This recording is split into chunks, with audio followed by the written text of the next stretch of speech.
আসসালামু আলাইকুম ছোট্ট বন্ধুরা, তোমাদেরকে আজকে শোনাবো আরেকটি নতুন গল্প। 100 বছর পর, অনেক আগের কথা। উজায়ের নামের এক প্রবীণ লোক ছিলেন। তিনি ছিলেন অনেক জ্ঞানী। একটি গাধা ছিল তার। সেটাতে চড়ে তিনি সফর করতেন। একদিন তিনি সফরে বের হলেন। চলতে চলতে তিনি নির্জন স্থানে পৌঁছলেন। এখানে কোনো মানুষজনই নেই। পুরো এলাকা খাঁ খাঁ করছে। এলাকার লোকজন সবাই মরে গিয়েছে। তাদের হাড় মাংস মাটির সাথে মিশে গিয়েছে। তিনি যেতে যেতে ভাবছিলেন, এলাকার মানুষজন কবেই মরে গিয়েছে, হাড় মাংস মাটির সাথে মিশে গিয়েছে।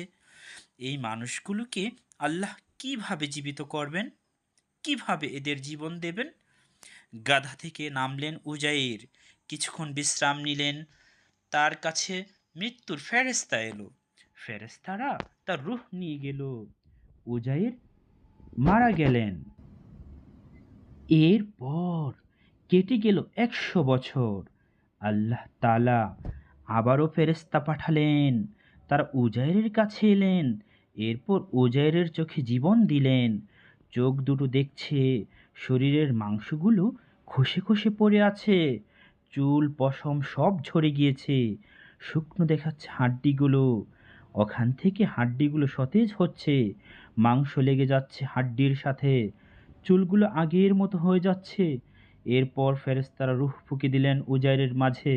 তিনি জীবন ফিরে পেলেন, সতেজ হয়ে উঠলেন। ফেরেশতারা তাকে জিজ্ঞাসা করলেন, কতদিন পার হয়েছে বলতে পারেন?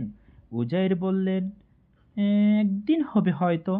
ফেরেশতারা বললেন, না, 100 বছর পার হয়েছে। গাধার দিকে তাকালেন উজাইর। গাধার হাড্ডিগুলো তখন জড়ো হচ্ছে, হাড্ডির উপর মাংস লেগে যাচ্ছে, চামড়ার আবরণ আসছে মাংসের ওপর। ফেরেশতারা গাধার মাঝে রূহ ফুঁকে দিলেন। কান দুটো খাড়া করে দিলেন। গাধাটি দাঁড়িয়ে গেল। অবাক হলেন উজাইর। চোখের সামনে আল্লাহর কুদরত দেখলেন। এরপর আল্লাহ শুকরিয়া আদায় করলেন। দেখেছো বন্ধুরা, আল্লাহ তাআলা কত ক্ষমতাবান। তিনি মানুষের মনের কথাও বুঝতে পারেন, সব কিছু শুনতে পারেন। যখন যা ইচ্ছা তিনি তাই করতে পারেন। মাটিতে মিশে যাওয়া হাড় মাংস থেকেও তিনি জীবন দিতে পারেন। কিয়ামতের দিন তিনি আমাদের এভাবেই উঠাবেন, আমাদেরকে আবার জীবন দান করবেন। ছোট্ট বন্ধুরা, এই ঘটনাটি তাফসির ইবনে কাসিরের গল্প অনুসারে সাজানো হয়েছে।